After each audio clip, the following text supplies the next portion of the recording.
बिस्मिल्लाहिर्रहमानिर्रहीम।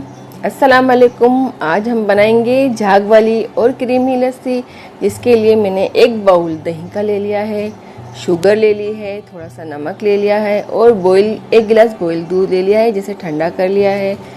तो सबसे पहले जार में हम दही ले लेंगे, दही ऐड कर देंगे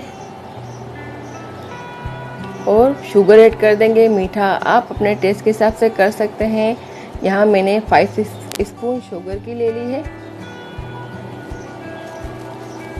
1/4 स्पून नमक की ले लेंगे। थोड़ा सा ही नमक डालना है, 1/4 स्पून। इससे बहुत अच्छा फ्लेवर आता है लस्सी में। तो यहाँ दूध भी ऐड कर देंगे और इसे अच्छे से ब्लेंड कर देंगे। तो यहाँ हमारी अच्छी से ब्लेंड हो चुका है ये लस्सी। तो अब इसमें आधा गिलास पानी और बर्फ़ के क्यूब्स डाल देंगे और एक बार इसे दोबारा से चला लेंगे।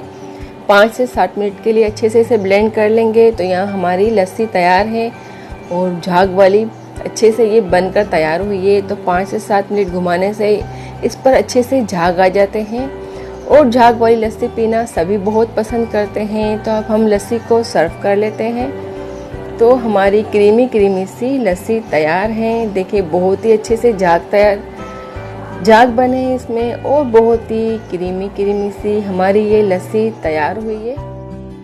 गर्मियों के मौसम में लस्सी बहुत ही फ़ायदेमंद है, पेट के लिए बहुत ज़्यादा अच्छी है। तो आप भी ज़रूर बनाकर पिए। और अगर आपको मेरी रेसिपी अच्छी लगे तो लाइक करें, सब्सक्राइब करें, अपनी फैमिली और फ्रेंड में शेयर करें। तो यहाँ मैंने थोड़ी सी मलाई ऐड कर दी है। मलाई से बहुत अच्छा टेस्ट आता है। अगर आपको पसंद है तो आप भी ज़रूर इसमें ऐड कर दें, इससे बहुत अच्छा टेस्ट हो जाता है। तो अगर आपको मेरी रेसिपी अच्छी लगी हो तो कमेंट बॉक्स में कमेंट कर मुझसे ज़रूर शेयर करें। Thank you.